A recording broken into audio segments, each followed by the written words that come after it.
جنت نظیر وادی سوات میں امن کی فضا کیسے اور کن وجوہات کی وجہ سے خراب ہوئی؟ آج کی اس ویڈیو رپورٹ میں ہم آپ کو وہ تمام تفصیلات بتائیں گے جن کی وجہ سے سوات میں امن کی صورتحال بگڑ گئی۔ قیام امن کے پورے 12 سال بعد اچانک وادی سوات میں طالبان کی ظہور سے اس وقت حالات خراب ہونا شروع ہوئے جب سوات کے اہم تحصیل مٹا کے دور افتادہ پہاڑی علاقوں سردان، شلخوسر، پیوچار، پیندے، سخرا اور کنالہ چپریال میں کچھ طالبان کی موجودگی کی اطلاع پولیس اور دیگر قانون نافذ کرنے والے اداروں تک پہنچ گئی۔ طالبان نے علاقے میں مسلح گشت شروع کیا تو مقامی پولیس اسٹیشن چپریال کے انچارج SHO نے علاقے میں طالبان کی سرگرمیوں کے بارے اعلیٰ حکام کو آگاہ کیا، جس پر صوبائی وزیر اعلیٰ محمود خان نے IG خیبر پختونخوا کو طالبان کے خلاف بھرپور کارروائی کرنے کے لیے ہدایات جاری کر دیے۔ سوات کی پرامن فضا کو پہلا دھچکا اس وقت پہنچا جب پولیس نے 8 اگست کو علاقے سے طالبان کی سرگرمیاں ختم کرنے اور ایک بڑا آپریشن شروع کرنے کے لیے نہ صرف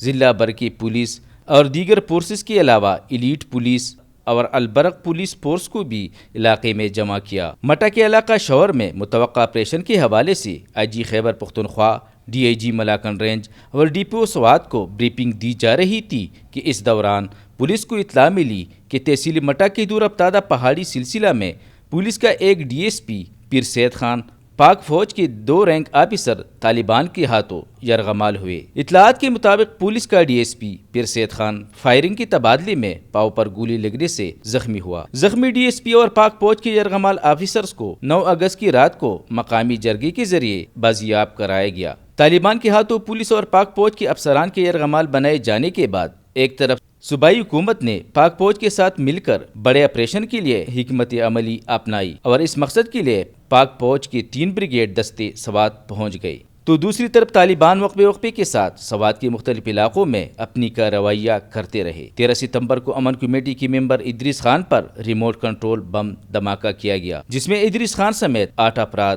جاں بحق ہو گئے، جن میں 2 پولیس اہلکار بھی شامل تھے۔ 23 ستمبر کی رات کو 1 بجے CTD پولیس کے ساتھ جھڑپ میں مبینہ طور پر منگلور سنگوٹا کے مقام پر ایک شدت پسند ہلاک ہوا۔ 20 ستمبر کو مٹا سے طالبان نے ٹیلی نار کمپنی کے 7 اہلکاروں کو اغوا کیا اور بدلے میں 10 کروڑ روپے تاوان کا مطالبہ کیا۔ بعد میں تمام اہلکاروں کو رہا کر دیا گیا۔ 8 اکتوبر کو منگورا قمبر بائی پاس چوک میں پاک فوج اور طالبان کی مبینہ سہولتکاروں کے مابین مبینہ جھڑپ میں شانگلہ سے تعلق رکھنے والے باپ بیٹا جاں بحق ہو گئے۔ اس دوران کبل، خواجہ خیلہ، منگورا، چار باغ، منگورا بائی پاس،